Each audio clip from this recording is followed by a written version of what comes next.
selama bertugas di laundry, Ibu kan menangani linen-linen pasien COVID. Dalam melayani atau menangani linen-linen kotor bekas pasien-pasien COVID, apa yang terbayang dan apa yang Ibu pikirkan? Ikhlas dan rasa waspada itu ada, nah itu pakai APD lengkap. Bekerja pakai APD lengkap ya, Bu ya? Pakai APD lengkap. Itu per shift atau satu shiftnya berapa hari?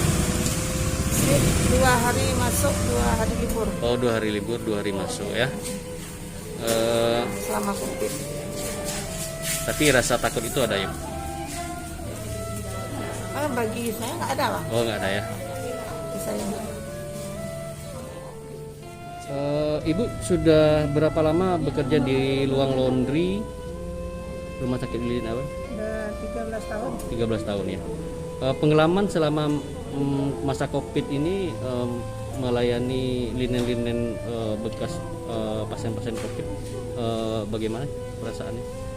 Perasaan was-was atau waspada. Habis itu ikhlas saja. Ikhlas saja ya, tidak takut tertular.